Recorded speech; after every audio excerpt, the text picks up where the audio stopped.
ये video completely educational purpose के लिए है और कुछ भी खरीदे या बेचें तो जो आपके लिए अच्छा है वो कीजिए, और ये वीडियो किसी भी तरह का रिकमेंडेशन नहीं है। नमस्कार दोस्तों, सबसे अच्छा काम होता है कि आपको कुछ ऐसा बताना, आपको कुछ ऐसा प्रोवाइड कराना जो यूट्यूब पे और कोई ना करवा रहा हो। ठीक है, तो उसके लिए ना सबसे बोरिंग काम करना पड़ता है कि मुझे बहुत सारी वीडियोस देखनी पड़ती हैं डिटेल में कि दूसरे क्या प्रोवाइड करवा रहे हैं। ठीक है, तो उसके बाद ना हम कुछ एक्स्ट्रा तड़का लगाते हैं कि ठीक है ये चीज़ें ऑलरेडी बताई जा रही हैं, हम कुछ नया बताएंगे। अगर आपने ऑलरेडी एक्सिस, टाटा या स्मॉल कैप्स पे वीडियो देखी है ना, तो ये वीडियो डेफिनेटली सबसे अलग होने वाली है। और अगर आप चैनल पे नए हैं तो मैं गारंटी दे रहा हूँ, अगर आप डिटेल में जाना पसंद करते हैं ना तो इस चैनल को आप सब्सक्राइब करने वाले हैं, क्योंकि बिना डिटेल में जाए कुछ चेक करना तो वो तो कोई भी बता देगा। कोई 10th क्लास का बच्चा आपको बता देगा कि हाँ इस फंड में क्या स्टैंडर्ड रेशो है, क्या है, लेकिन उस चीज़ का इम्पैक्ट क्या है वो आपको कोई नहीं बताता। और इस वीडियो को आप देखेंगे तो आपको पता लगेगा वीडियो बहुत ज़्यादा डिटेल्ड है। ठीक है, तो अब एक और अच्छी चीज़ कि हम ज़्यादा टाइम वेस्ट नहीं करेंगे, सीधा स्क्रीन पे चलते हैं और आपको समझाना शुरू करते हैं। तो चलिए शुरू करते हैं। अब जब हम यहाँ पे आ गए हैं स्क्रीन पे तो आपको एक शीट दिख रही होगी, और इस शीट को पढ़ने के बाद या इस वीडियो को देखने के बाद मैं गारंटी दे रहा हूँ कि आप जितना भी SIP कर रहे हैं ना स्मॉल कैप में, उतना अमाउंट आप बहुत आराम से बचा लेंगे। यानी कि अगर आप 3,000 रुपये की SIP कर रहे हैं तो 3,000 रुपये का प्रॉफिट आपको इस वीडियो से होने वाला है। अगर आप 10,000 रुपये की स्मॉल कैप में SIP कर रहे हैं तो 10,000 का प्रॉफिट होने वाला है। ठीक है, पूरा पोर्टफोलियो बना रखा है तो उसका तो हम कुछ नहीं कर सकते। यहाँ पे आप देखेंगे कि लास्ट जो ईयर की बात है ये, ठीक है, 2023 में 7वां महीना, तो यहाँ पे मैं ध्यान से देखें तो axis small cap orange range में चला गया था ग्रीन से, और जो भी ग्रीन से ऑरेंज में जा रहा है यानी कि ऊपर से नीचे जा रहा है ना, तो उसे लेने में एक बहुत बड़ा रिस्क ये है कि ये अगर और नीचे गया तो ये बिल्कुल रेड जोन में पहुंच जाएगा, जो हमें बिल्कुल घटिया रिटर्न देने वाला है, और हुआ भी यही। ठीक है, उसके बाद अगर हम टाटा की बात करें तो टाटा इस समय बहुत बढ़िया प्रदर्शन कर रहा था। ठीक है, और इसने अच्छे खासे रिटर्न भी निकाल के दिए थे। मैंने बहुत बार बोला था कि आप क्वांट और टाटा को साथ ले सकते हैं, निप्पॉन और या टाटा को साथ ले सकते हैं। अगर आपको एक लेना है तो निप्पॉन या क्वांट में से ले सकते हैं। ठीक है, तो ये जो मेरे सजेशन थे वो आपको किस तरह से काम आए होंगे। अब ईयर ऑन ईयर परफॉर्मेंस देख लेते हैं। एक्सिस स्मॉल कैप ने कुछ बीच के समय में बहुत अच्छा किया, जैसे कि यहाँ पे अगर मैं बोलूँ तो बेशक ये रेड है लेकिन यहाँ पे प्रदर्शन ठीक ठाक था, यहाँ भी प्रदर्शन ठीक ठाक था, क्योंकि सेफ्टी की लेयर के साथ हमें परफॉर्मेंस मिल रही थी। यहाँ भी परफॉर्मेंस ठीक था, पूरे साल में सिर्फ 2.5% रिटर्न था बेशक, क्योंकि नेगेटिव रिटर्न थे स्मॉल कैप कैटेगरी में। ठीक है, और यहाँ पे 34% थे 2023 में। ठीक है, 34% के आसपास रिटर्न थे, जो कि बेंच मार्क से बहुत नीचे हैं। 41, 49 तो 7-8% नीचे ही है। ठीक है, सेम अगर मैं टाटा की बात करूं तो टाटा उससे बेटर साबित हुआ रिटर्न्स के मामले में, जहां पे उसने 2% दिए थे, यहाँ 8%, यहाँ 70%, और ये वाला ईयर बहुत ख़राब गया था। 24 के रिटर्न हम नहीं चेक कर रहे, ये 2023 के रिटर्न चेक करें तो इसके भी कुछ खास रहे नहीं थे। अब देखो ये होता है, बहुत बड़ी प्रॉब्लम होती है जब हम किसी भी स्मॉल कैप को अपने पास रख लेते हैं कि उसके रिटर्न कितनी जल्दी वाइप आउट हो जाते हैं आपको पता भी नहीं लगता। ठीक है, थोड़ा सा और नीचे जाते हैं। अब यहाँ पे ये कैलकुलेशन मैंने ऑलरेडी कर रखा है, तो एक बार के लिए इसको हटा देता हूँ और फिर आपको समझाता हूँ। देखो, अगर आप 3,000 रुपये की SIP कर रहे हैं एक फंड के अंदर तो आप 36,000 रुपये डाल देंगे साल के दौरान। अगर आपने टाटा स्मॉल कैप में डाले होते तो 43,000 रुपये मिलते, रफली 44,000 ही है। यहाँ 43,673 रुपीज़ 36,000 रुपये के, और यहाँ पे मिलता आपको 48,000। फ्रैंकलिन में 46 और इन्वेस्को में भी 46 और निप्पॉन में 46। ठीक है, अब एक चीज़ है, फ्रैंकलिन और इन्वेस्को हमने बहुत लेट कैप्चर किया। इन्वेस्को को तो अभी भी हमने ऑलरेडी वीडियो नहीं बनाया है, लेकिन फ्रैंकलिन को हमने बहुत लेट कैप्चर किया, लास्ट क्वार्टर के अंदर ही। तो फ्रैंकलिन के बारे में ज़्यादा बात ना करूँ तो बेटर है कि मैंने बोला था, अभी बोला है दिसंबर में, नवंबर में, तो अभी तो 3rd मंथ है, एक साल बाद दिखाऊंगा आपको फ्रैंकलिन का भी रिटर्न। ठीक है, तो यहाँ पे टाटा स्मॉल कैप अगर आपने ले लिया, आपने ये दोनों ले लिए, आपने रिटर्न कमा लिए 43,500 के आसपास, सॉरी 700 के आसपास। ठीक है, अब आपने अगर मेरी एडवाइस मानी होती कि आपने क्वांट या फिर निप्पॉन में से लिया होता, ठीक है, तो 46 वाला भी अगर आपने लिया होता तो भी आपको यहाँ माइनस करेंगे तो 3,000 रुपीज़ का एक्स्ट्रा प्रॉफिट। और SIP कितने की थी? 3,000 की। ठीक है, और वही ऑब्वियसली बात है 10,000 होता तो वो 10,000 का ही डिफरेंस यहाँ पे आपको देखने को मिलता। क्वांट लिया होता तो 2,000 रुपये और एक्स्ट्रा देता, लेकिन क्वांट का रिटर्न फिर गिरता भी बहुत जल्दी है, तो बेशक आपने निप्पॉन ही क्यों ना लिया होता। कॉम्बिनेशन में हमेशा से बताता था कि इन दोनों को मत लेना, और आप क्वांट और टाटा ले सकते हो साथ में, निप्पॉन और टाटा ले सकते हो साथ में। उस केस में भी आपके रिटर्न इस 43,700 से ऊपर रहते, या 43,000 से या 44,000 से भी ऊपर रहते।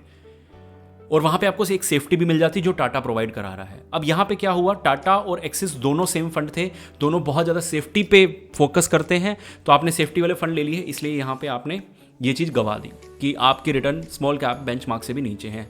ठीक है, सेफ्टी का मतलब ये नहीं है कि हम बेंचमार्क से नीचे चले जाएं। ठीक है, ज़रूरत से ज़्यादा सेफ्टी भी ना इंसान को जीने नहीं देती, इस चीज़ का हमेशा ध्यान रखना। ठीक है, एक बैलेंस ढूंढना पड़ता है। अब यहाँ पे हमारे पास जो मैं अगर कहूँ कि 2024 के बेस्ट 2 फंड मुझे बता दो स्मॉल कैप कौन कौन से होने वाले हैं, तो वो है quant small cap, Franklin India. अब इनको डीप में देख के जाएंगे, कंपेयर करेंगे एक्सिस स्मॉल कैप और टाटा स्मॉल कैप के साथ। अभी तक हम ये देख चुके हैं कि ये खराब प्रदर्शन कर रहे हैं, लेकिन अगर मैं लास्ट क्वार्टर की बात करूं, दिसंबर तक की है ये वीडियो। ठीक है, दिसंबर तक का डेटा है, बेशक मैं जनवरी में अपलोड कर रहा हूँ, दिसंबर 2023 तक का डेटा है। ठीक है, अगर 2024 का मार्च निकल चुका है तो आप हमें कमेंट करके बता सकते हैं, हम इस वीडियो को अपडेट करके भी डाल देंगे। ठीक है, अब यहाँ पे अगर मैं बात करूँ, ठीक है, इनका रिटर्न डबल है। ठीक है, आप यहाँ देख सकते हैं, इससे भी डबल है क्वांट के अंदर। फ्रैंकलिन भी अच्छा प्रदर्शन कर रहा है, ऐसी कोई दिक्कत नहीं है फ्रैंकलिन में। लास्ट 1 ईयर में फ्रैंकलिन ने अच्छा ही किया है। ठीक है, 6 मंथ का भी प्रदर्शन अच्छा है और लास्ट 3 मंथ्स का भी काफ़ी ज़्यादा अच्छा है कंपेरेटिवली। लॉन्ग टर्म में प्रदर्शन देखोगे जो ज़्यादा मैटर करता है, तो वहाँ पे एक्सिस बहुत ज़्यादा पीछे नहीं है, टाटा भी बहुत ज़्यादा पीछे नहीं है, बढ़िया करा हुआ है। फ्रैंकलिन बहुत पीछे है, तो इसलिए फ्रैंकलिन हमारा किसी भी एंगल से एक मेन कोर फंड नहीं हो सकता। सैटेलाइट है, वैसे तो कैटेगरी ही ये पूरी की पूरी सैटेलाइट में आती है। ठीक है, अब यहाँ पे बीटा की बात करें तो ये बहुत दिक्कत वाली चीज़ है। आपके रिटर्न कब खा जाएगा ना, ये आपको पता भी नहीं लगेगा। तो ऊपर जो हमने नंबर देखे ना, वो उतने ज़्यादा वैल्यू नहीं करते अगर आपका बीटा इतना ज़्यादा है तो। ठीक है, तो हमें किस चीज़ का ध्यान रखना है कि अगर बीटा इतना ज़्यादा है, चलो तो हम दूसरा ऐसा फंड ढूंढेंगे जिसका बीटा सबसे कम हो। ठीक है, और ये तीनों ऐसे हैं जिनका बीटा बहुत ज़्यादा कम है, लेकिन अगर मैं अल्फ़ा भी साथ में चाहता हूँ तो मेरे हिसाब से ये फंड मेरे लिए बेटर है, टाटा भी और फ्रैंकलिन भी। ठीक है, अल्फ़ा भी इनका ठीक ठाक है। स्टैंडर्ड डेविएशन की बात करूँ तो दोनों बहुत ज़्यादा डिफरेंस नहीं है, यहाँ पे भी बहुत ज़्यादा डिफरेंस नहीं है, इधर भी बहुत ज़्यादा डिफरेंस नहीं है। ठीक है, तो थोड़ा सा और अगर मैं नीचे जाऊं तो यहाँ एक्सिस स्मॉल कैप को हम देखें कि उसने हेल्थ केयर में ज़्यादा पैसा डाल रखा है, सेक्टर अच्छा है, रिस्क ज़्यादा नहीं देता। लेकिन यहाँ पे हम बात कर रहे हैं इन 3 फंड की, जो 2 मैंने बोले थे और एक हमें मिला इस वीडियो से, 2 और ये तीसरा मिल गया हमें। ठीक है, जो कि हमारे हिसाब से ठीक है। तीनों के तीनों फाइनेंशियल में पैसा डाल रहे हैं। इधर हमें हेल्थ केयर सेक्टर भी मिल रहा है, और मैं हेल्थ केयर पे ज़्यादा फोकस क्यों कर रहा हूँ, क्योंकि मैं लोगों को ये बता दूँ कि अगर आप चैनल पे नए हैं तो हम कोशिश करते हैं कि जिन सेक्टर्स पे हम बुलिश हैं वो हमें म्यूचुअल फंड के थ्रू मिल जाए, और जिन सेक्टर पे मैं बुलिश हूँ वो है केमिकल सेक्टर। ठीक है, इंश्योरेंस सेक्टर हमें नहीं मिलता तो हमें अलग से लेना पड़ता है, इसलिए उसकी बात नहीं होती चैनल पे। हेल्थ केयर सेक्टर, टेक्नोलॉजी और फाइनेंशियल तो है ही है, लेकिन फाइनेंशियल भी हमारे पोर्टफोलियो में 20% से ज़्यादा, 22% से ज़्यादा ऊपर नहीं होना चाहिए। ठीक है, तो ये चीज़ें होनी चाहिए, इसलिए हम सेक्टर पे ज़्यादा थोड़ा सा ध्यान देते हैं। अब यहाँ पे डेट की बात करें तो डेट इसमें इनके पास है, जो कि हमेशा रहता है। बाकी किसी के पास 1% से भी ज़्यादा डेट नहीं है। इनके पास था बीच में क्वांट के पास, जब मैं बोलता था कि मैं क्वांट की स्ट्रैटेजी देखना चाहता हूँ या बहुत चीज़ें चेक करना चाहते हैं, लेकिन इन्होंने जैसे ही मार्केट ने रिटर्न देने शुरू किए, इन्होंने डेट से निकाल के पैसा इक्विटी में। लेकिन ये चीज़ ये नहीं करते, जिस वजह से पीछे रह जाते हैं। ये इनका सारा फोकस सेफ्टी पे ही रहता है, लेकिन क्वांट जो चीज़ कर रहा है ना, वो एक अलग लेवल पे ही कर रहा है। तो मेरे हिसाब से आपके पास क्वांट का एक फंड तो होना चाहिए जिसका 20% एक्सपोजर हो आपके पोर्टफोलियो में। बेशक स्मॉल कैप रख लो, मिड कैप रख लो, एक्टिव रख लो, क्वांट ELSS रख लो, कुछ रख लो, क्वांट का एक होना चाहिए। मैं तो क्वांट पे बहुत जल्दी एक पूरी वीडियो भी बनाने वाला हूँ। ठीक है, अब नीचे आएंगे तो यहाँ एक्सपेंस रेशियो, बहुत से लोग एक्सपेंस रेशियो पे फोकस करते हैं, यहाँ फोकस कर लो भाई। ठीक है, अगर आप इसमें और इसमें मिला के पैसा डाल रहे हो, ठीक है, इन दोनों का एक्सपेंस रेशियो प्लस भी कर दोगे तो भी फ्रैंकलिन का एक्सपेंस रेशियो ज़्यादा ही दिखेगा आपको। अब क्या फ्रैंकलिन में इन्वेस्ट ना करें? बेवकूफ़ी है फ्रैंकलिन में इन्वेस्ट ना करना, अगर आप सिर्फ और सिर्फ 1 साल के लिए इन्वेस्ट करना चाहते हैं तो। फ्रैंकलिन आपको बेटर रिटर्न निकाल के देगा, और नहीं भी दिए, सपोज नहीं भी दिए, तो आप क्या लॉस कर रहे हो यार, 0.5%। ठीक है, बहुत से लोग जो आपको बोलते हैं ना कि देखो मैं बताता हूँ किस तरह के लोग आपको एक्सपेंस रेशो देखने के लिए, या फिर ये बोलते हैं कि म्यूचुअल फंड में जो एक्सपेंसेस हैं वो कंपाउंड होते हैं, ये वो सब पता है कौन लोग बोलते हैं? जिनको म्यूचुअल फंड का बिजनेस समझ नहीं आता। ठीक है, देखो आपका कोई पैसा कंपाउंड कर रहा है ना, तो वो अपनी फीस भी कंपाउंड करेगा। ठीक है, सेकंड चीज़, उन लोगों को जिनको ये नहीं पता कि फीस का रिटर्न से कोई खास लेना देना हो नहीं सकता। रीज़न, फीस कोई भी कितनी भी ले ले यार, कोई मेरे को अगर 10 रुपये लेकर 100 रुपये कमा के दे रहा है, और कोई मेरे को ₹5 लेकर ₹20 कमा के दे रहा है, तो मैं तो भाई ₹10 देना ज़्यादा पसंद करूँगा, मैं डबल फीस देना पसंद करूँगा।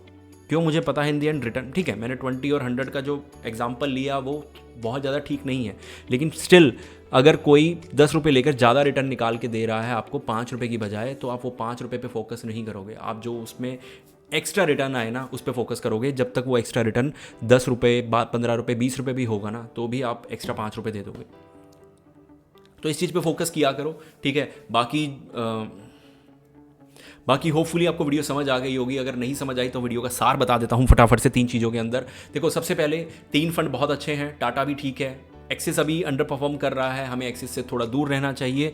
एग्जिट करने की, अगर आपने अभी 2023 में एग्जिट नहीं किया तो 2024 में करने की कोई खास ज़रूरत है नहीं, लेकिन SIP रोक के किसी और में स्टार्ट जरूर करनी चाहिए, ठीक है। उसके बाद आप क्वांट और फ्रैंकलिन का थोड़ा थोड़ा एक्सपोजर ले सकते हैं। अब एक चीज़ का ध्यान रखिए, आपके पोर्टफोलियो में टोटल स्मॉल कैप 2 से ज़्यादा ना हो तो ज़्यादा बेटर है, ठीक है। आपके पूरे पोर्टफोलियो में 25% से ज़्यादा स्मॉल कैप का एक्सपोजर ना हो तो बेटर है, ठीक है। ये मैं मैक्सिमम बता रहा हूँ क्योंकि मुझे पता है ना, लोगों की सोच इतनी है कि अगर मैं 10% 15% बोलूँगा ना तो वो मानेंगे नहीं, तो मुझे वो 5-10% का मार्जिन लेके चलना पड़ता है कि एटलीस्ट वो नंबर बता सकूं जो आपका माइंड भी एक्सेप्ट कर पाए कि ठीक है यार 25 तो ठीक बोल रहा है बंदा। लेकिन मैं अगर बोलूं तो ये नंबर भी थोड़ा सा ज़्यादा है, इसको आप थोड़ा सा नीचे ले जाएंगे तो बेटर रहेगा। होपफुली वीडियो आपको अच्छी लगी होगी, समझ आई होगी। इस तरह की इंटरेस्टिंग वीडियोस के लिए फॉलो करें। मिलते हैं अगली वीडियो में।